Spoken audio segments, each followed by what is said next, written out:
Welcome to Deep Dive, everyone. Today, we're exploring property trusts in Singapore in 2025. You know, the whole ABSD situation and all its intricacies. Let's dig into it. Yeah, absolutely. All right, so we start off with the basic fact. Buying a second property in Singapore means facing a hefty 20% additional buyer's stamp duty. And on a $1.5 million property, that's roughly $300,000. Quite the chunk, wouldn't you say? Exactly.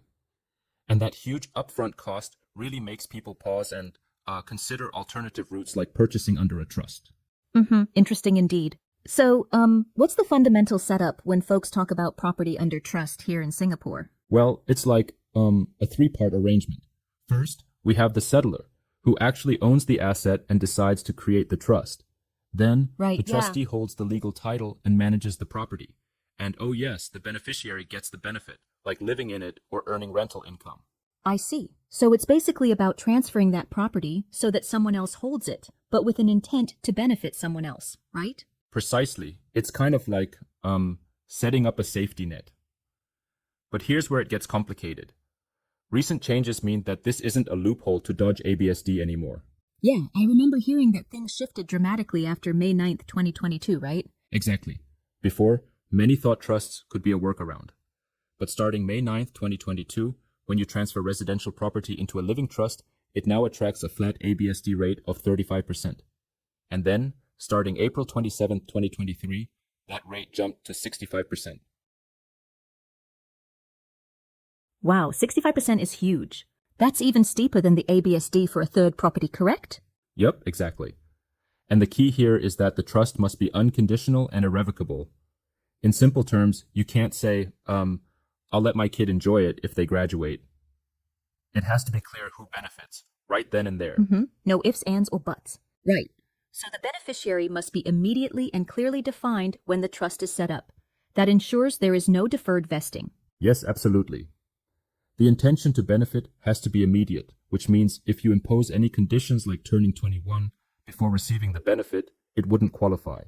And once the trust is set, it's set in stone. Okay, so with this hefty 65% ABSD for trusts, why would anyone go through the trouble of using a trust at all? Great question. Despite that enormous upfront hit, there are still some compelling benefits. For one thing, asset protection. This kind of setup is especially useful for professionals like doctors or lawyers who might face high business risks. It can shield the property from creditors in case of bankruptcy Right, or it legal acts like claims. a protective bubble. And there's also a long-term planning angle, isn't there? Like, ensuring that if something happens, the property generates rental income for the child, for example. Absolutely. It's like an insurance plan. If a parent passes away unexpectedly, the trust property can keep generating rental income for the beneficiary.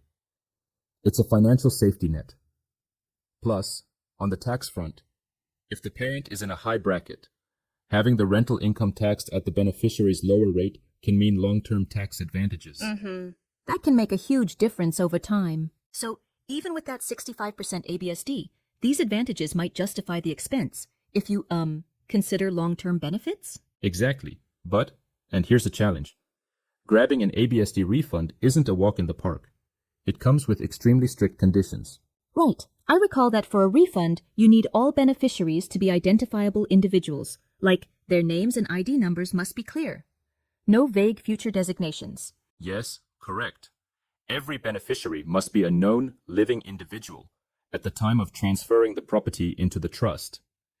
And then, the beneficial ownership must fully vest immediately. No deferred benefits allowed. You can't have something like, you'll get it when you turn 21. That makes sense, It's immediate. though it sounds It's- pretty rigid. And, the trust itself can't be changed later.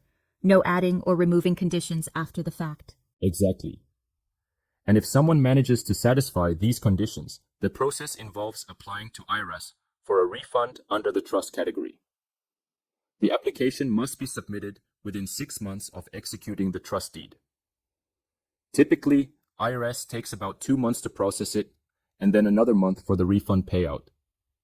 So, around 3 months total. So, if the beneficiary ends up, say, owning one residential property already, the refund would only be the difference between the 65% and the applicable 20% for his second property? You got it. If it's their second property, they'd get a refund of 45%. And if, wow, it's their first property, they could get a full refund. But it all hinges on the beneficiary's property count at that point. That calculation is key. Now, given these complexities, many people seem to use trusts mainly to handle ABSD on second properties. Are there any alternative strategies that might make more sense? Absolutely, there are alternatives that many experts, including in our sources, suggest. One of them is decoupling. This is where spouses rearrange the ownership of their first home so that one spouse can be, seen as a first-time buyer again. That way, they can purchase a second property with Interesting, lower so it's or like even no resetting the ABSD. property status, right? And it also preserves borrowing capacity, right? Because you're not forced into a full cash purchase like you often are with trusts. Exactly.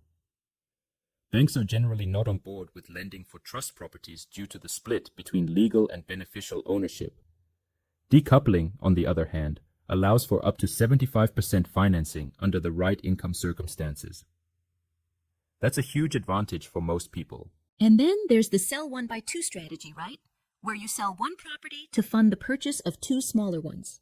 Yes, spot on. Sell one by two means you can potentially redeploy your capital in a more efficient way, buying two properties that might be, better located or of higher quality. This not only spreads the investment risk, but can also be more capital efficient than the heavy cash outlay required for a trust. True, and it offers more flexibility too. Now, stepping back to trusts, there are some clear pitfalls we need to underline. Financing certainly is one. Banks aren't too keen on this, right? Right, exactly. Since the trust model requires full cash purchases, you lose out on the benefits of a mortgage, which is a major drawback for many potential buyers. Yep, capital efficiency becomes a serious issue. And another big issue is control. Once you set up the trust, even if you are the settlor or even the trustee, you don't really have personal control over the property anymore. You're bound by a fiduciary duty to the beneficiary. It's like, giving up a piece of autonomy over your own asset. That's a significant trade-off. It almost feels, like you're handing over your keys to someone else permanently. Exactly. And if you ever need to sell the property, especially if the beneficiary is a minor, you might need a court order. The process becomes not only time-consuming, but also legally cumbersome. That legal tangle can add a lot of uncertainty. And let's not forget the potential stamp duty implications if the beneficiary renounces their interest, especially within 3 years.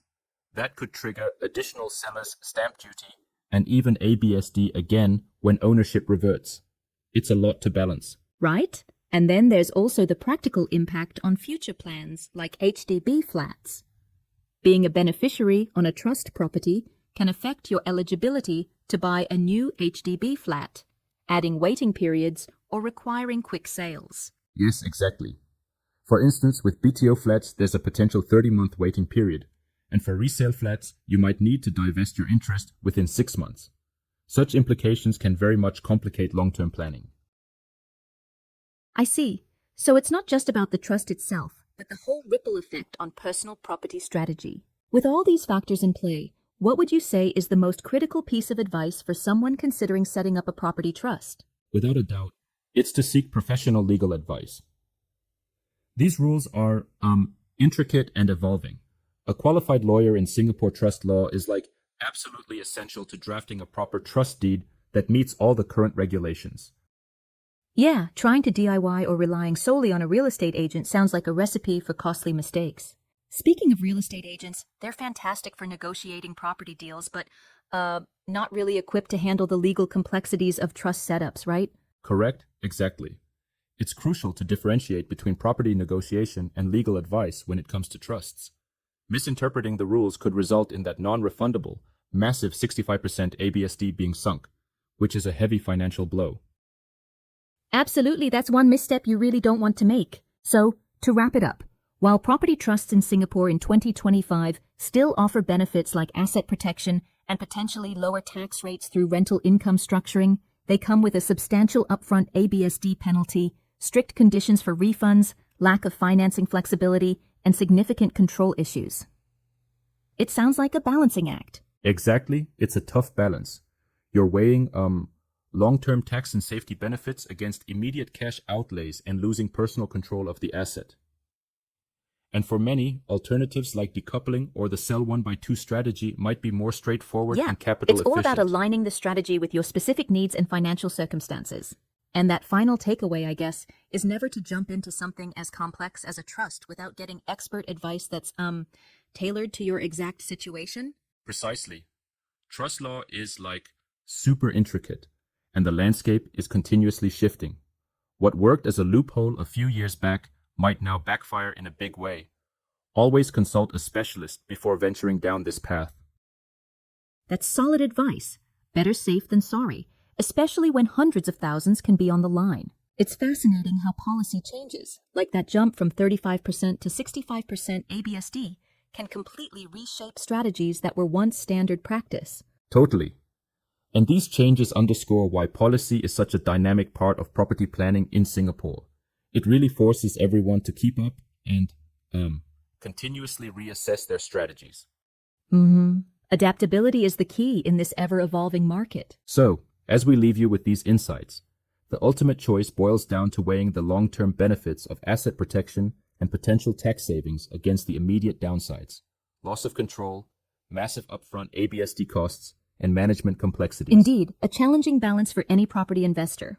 And that's our deep dive for today. Thanks for joining in on this engaging discussion about property trusts in Singapore. It's always a pleasure to explore these intricate topics with you. Thanks for listening, everyone, and remember, before you make any major property decisions, get the right professional advice. Stay tuned for more deep dives and take care.